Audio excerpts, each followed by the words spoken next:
Hello everyone and welcome back to my channel. In today's video we'll be doing something a bit different, something bit of calligraphy.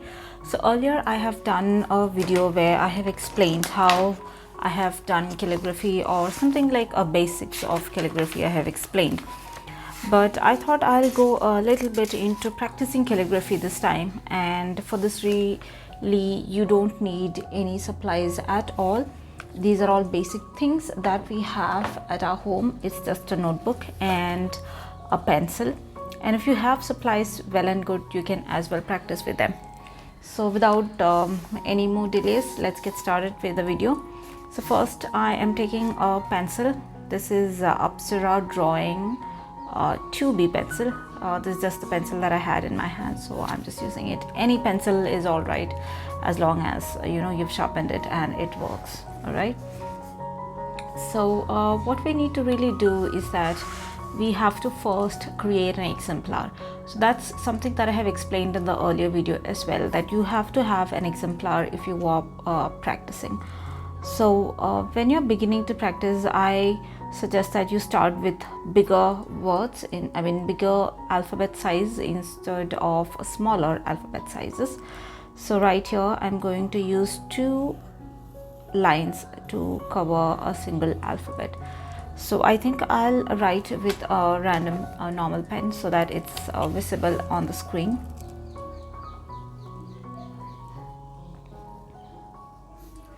So this is how you need to make an exemplar. So just define how you want to write your alphabet. So this depends upon person to person. You can change this, or you can refer to any already available worksheets or exemplar sheets that's available online, and you can decide how you want to write this. So just decide on this and make an exemplar sheet, and follow this particular style always while you're practicing, so that you get your hands and your fingers get used to this style of writing, and it comes naturally to you next time you practice this. So you have to create an exemplar like this first of all.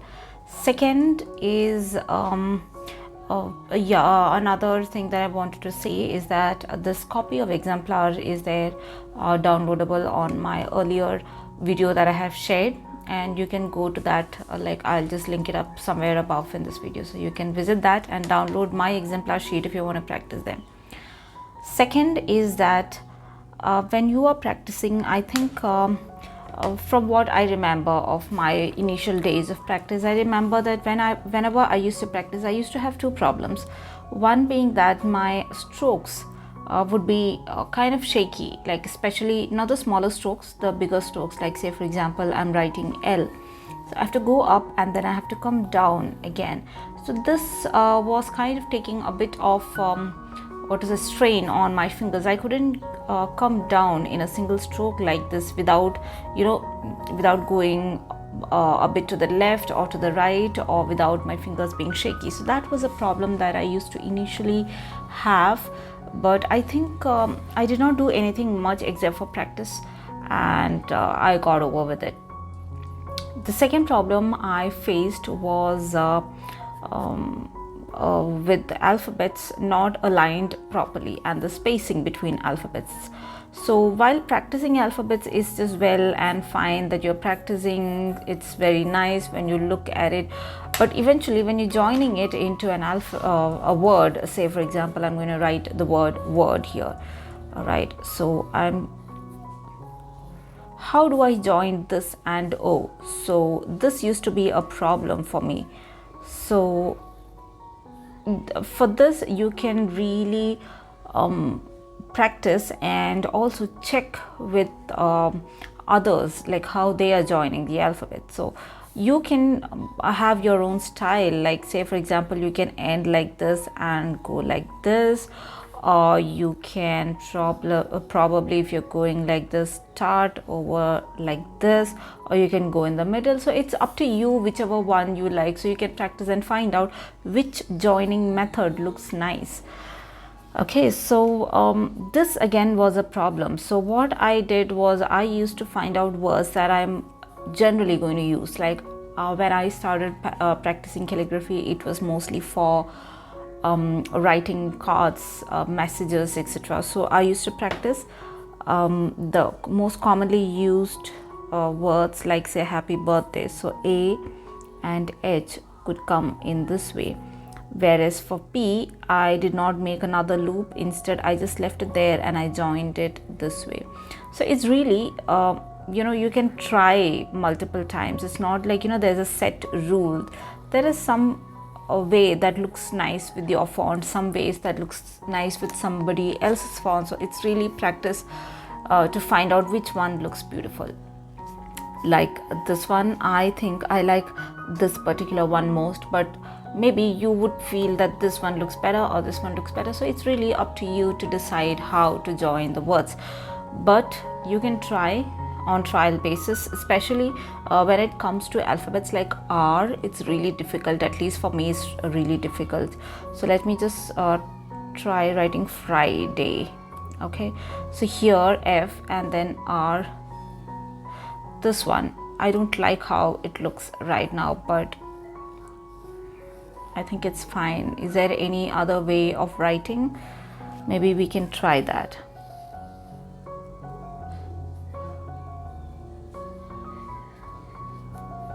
It could be this. It could be this. So there is really different ways of writing.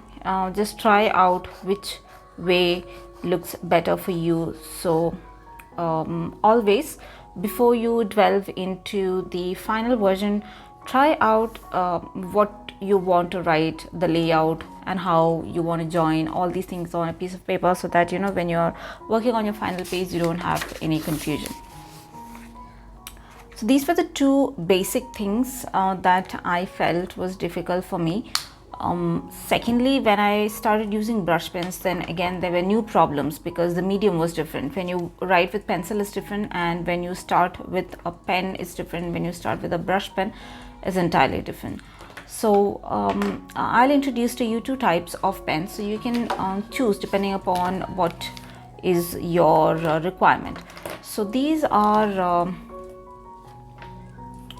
here I have on my left, I have smaller tip pens.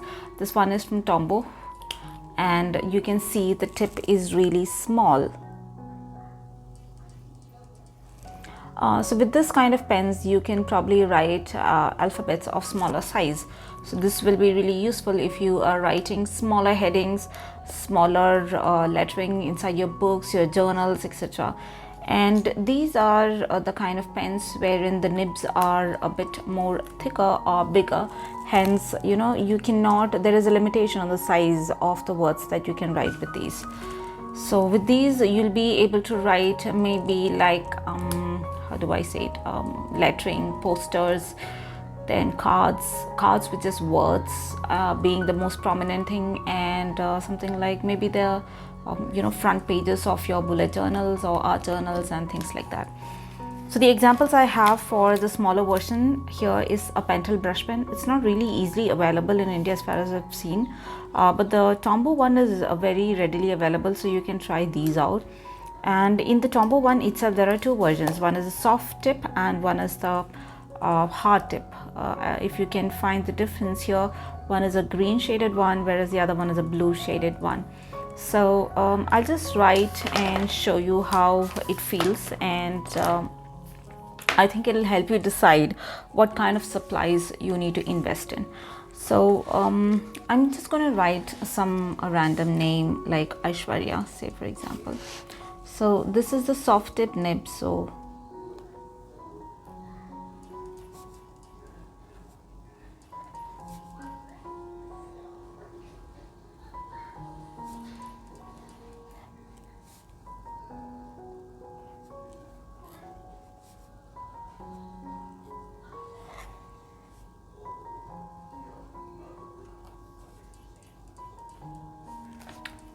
so here I have written Aishwarya here, and this is a soft tip version. So if I go with the Tombow hard tip version, I cannot be able to write with this much thicker stroke because this nib is a little more it's a little less flexible than the other one. So if I can write the same name, it would look like this. with the same pressure, you can see that the alphabets are not as what do I say, as thick as the earlier version.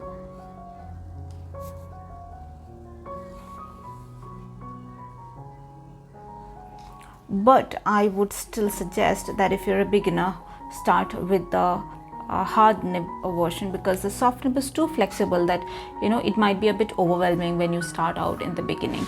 So this is the two tombow ones, and I would suggest that if you are into journaling and things, black apart from black pen, you can also invest in some color pens, and it really looks nice. I mean, black is classic and it's basic, but the colored version of pens, it just totally changes your life. I mean, it looks like really awesome.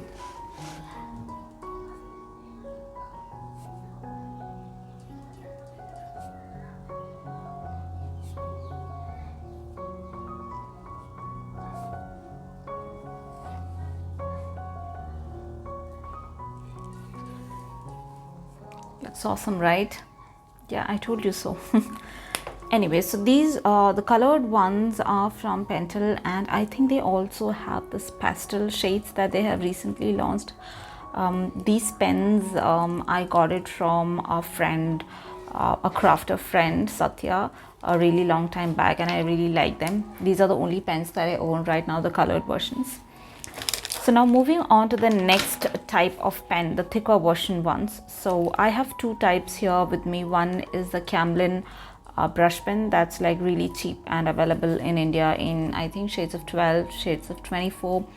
And I have another Karins deco brush, and this one was sent to me by Neha from A1 Crafts. They have this amazing collection of Karins brush markers, and this one deco brush is the one which has glitter in them, and there's another version which is more like more like watercolor sort of thing, and it can be used for painting as well, but I have this in my collection. So I'll just show you how you can write with them. So let me tell you first thing, writing with pencil is different from writing with this sort of pen and writing with this sort of pen. These are entirely different. Okay, so first decide which one you want, what is your final requirement, and then choose a pen, and then you practice. As you practice and get hold of one style, then you can have multiple skills of having this as well and having this as well. But as an beginner, if you try this one day, then you try this pen another day, it's going to be like too overwhelming. So stick to one type of pen if you're a beginner and you've just practiced, you've just started practicing. All right, okay, so I'm just going to write something with this camin brush pen. Let me just write camin. Okay, so this is as you can see, the tip is too long, and it's also really flexible, and I'm not sure, like I don't think I'm going to get really thin strokes with this. Plus I cannot write in smaller alphabets. I have to really go with bigger alphabets because the nib size is a bit huge. Okay, it's just too how do I say it? The nib is as the edge or the tip is a bit too flexible for my liking, but I think I still can work with it. I can't control the strokes. You can see my up strokes are like I'm unable to see. It's just too thick, but it's either too thick or it's just too thin and wavery. Definitely I need more practice to have thinner strokes with this. All right, so I have camin written here, and as you can see, with this pen, if I try to write smaller alphabets, it's going to be like so bad.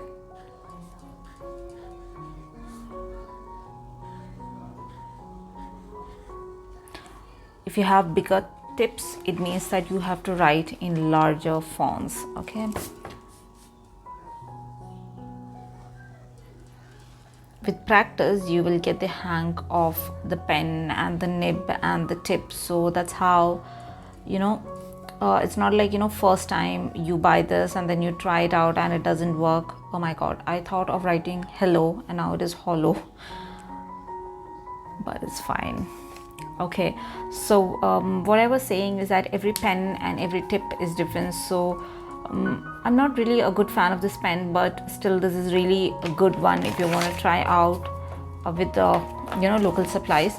I just want to show you how this deco brush works. I mean, this also is really good.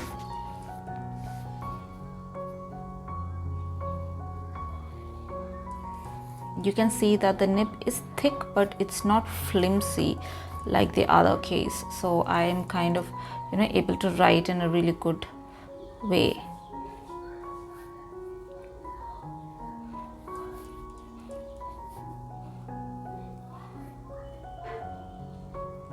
So this is a Karins marker and it has a lot of glitter and sheen.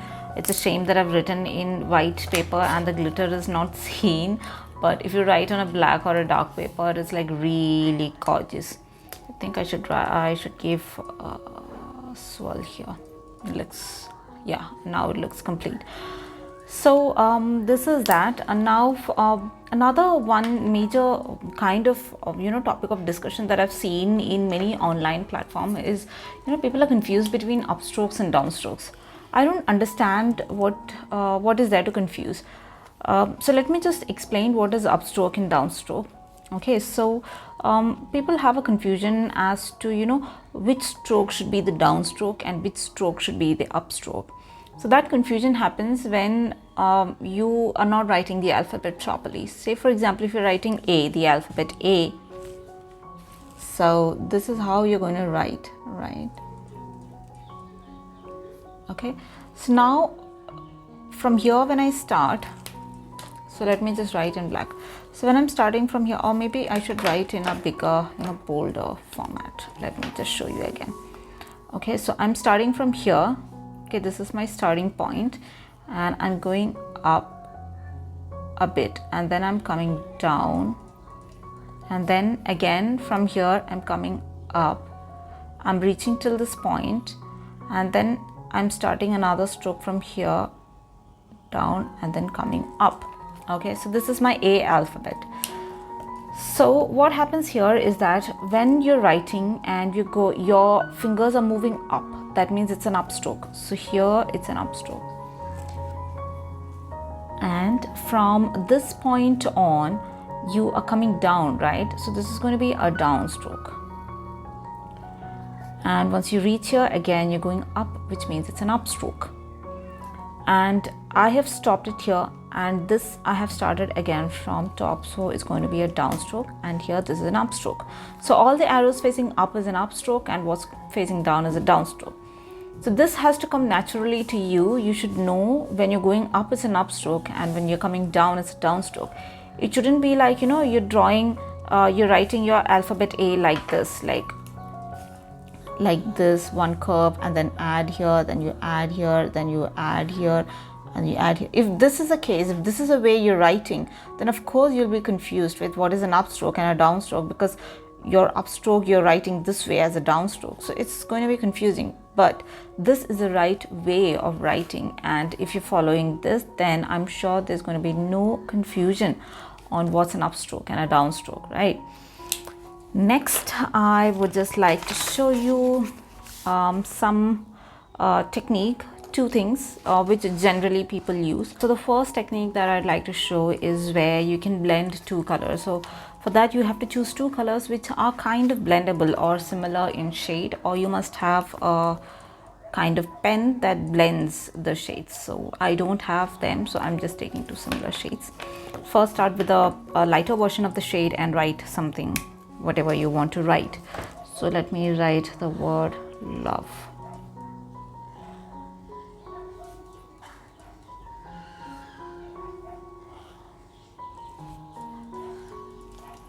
Okay, so here I have written the base with the less prominent of the shades, and now what I'm going to do is I'm just going to have to fill the rest half of it. So I'm just going to randomly put some lines and going to cover them. So just make sure that all of these reach the same level. So I'm I'm targeting this particular line here. I'm gonna fill this color randomly till here.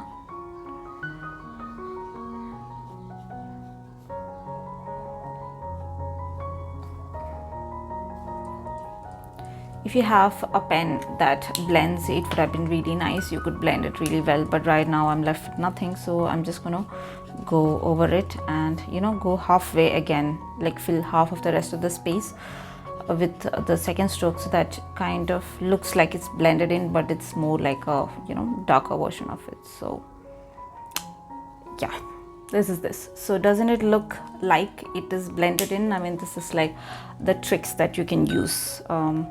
Next, I would like to show you how to add shadows and highlights. Even that looks very interesting and promising, I would say. So I'm just going to zoom in the camera a bit so that I can show you. Yeah, okay, so for that I'm going to use another shade. I will go with another word, say hope.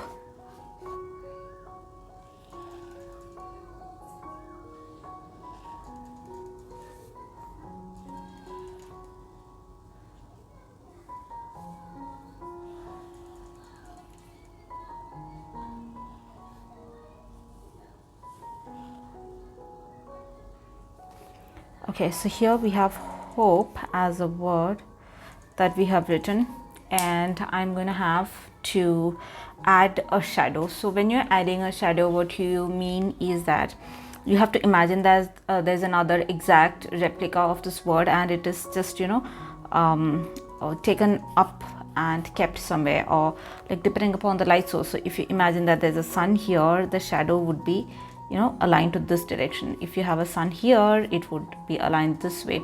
So you can just choose whichever is more comfortable to you, and you can start adding the shadows. I'm just going to assume that the sun is here. Okay, so my sun is going to be here, and my shadow is going to be diagonally lifted to this side, dropped to this side. So I'm just going to add a bit of shadow with my pencil, because I don't have a gray shade to add the shadow. But I have seen that there's this tombow brush pen shade which is really good for adding shadows. I've seen a lot of people adding the shadows. I don't own that pen, but it's okay. You can always rely on your trusty pencil to add shadows as well. This is not a bad shadow.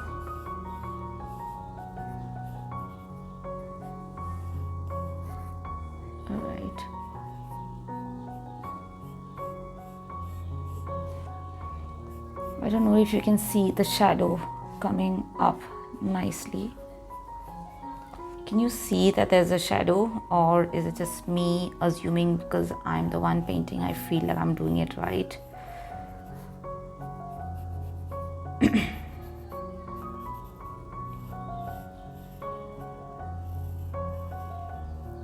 So this is all the shadows that I have added. Could be a bit more darker here, right? Yeah. So does it look like a shadow? I think, yeah, it looks like this this particular word is a bit lifted from the paper, right? That's the kind of effect that we wanted. And another thing that you can do is to use a white pen. This is a white gel pen from Sakura Jelly Rolls, and I'm going to add some highlights. So for that, first of all, you need to have a darker shade. If you're working on a lighter shade, it won't be that visible, but still you can try. Okay, so what I'm going to do is I'm just simply going to add a white line over here. Okay, at the edge, not at the center, at the edge. And I'm going to do that everywhere on all the alphabets where the strokes are thicker.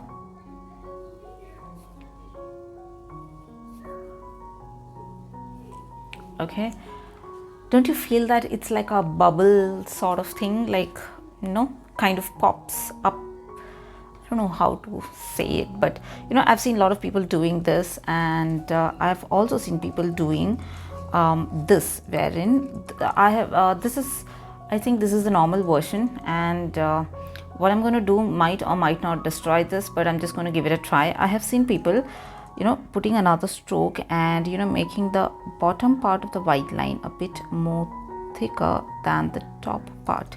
I don't know how this works, but it used to look good in their work, so I'm just going to add some thicker strokes right here to check if it works for me as well. Yeah, it does, I guess. No, it did not spoil them, at least. But I'm not very, what to say, I'm just like, okay. If you want, you can add a dot as well, like a dot here. Or was the dot supposed to be at the bottom? I'm not sure, but either way, dot at the bottom and top doesn't make it look bad. It looks better. How does it look now? Splendid, I must say. So these were the two techniques that I wanted to share with you guys, and I hope you really love this. And the supplies that I have used, all of these, I'll be mentioning it in the description box below, so please do check them out. And for the exemplar, I'll be linking them in the box as well, so you can check them up. So see you another time with another video. Okay, so until then, bye bye. And I'm also getting a call, so I need to cut the video. Also, yeah, please subscribe to this channel if you, once again, yeah, please subscribe to this channel if you like the content, and also give comments so that, you know, I know what you want and what you like. All right, see you. Bye.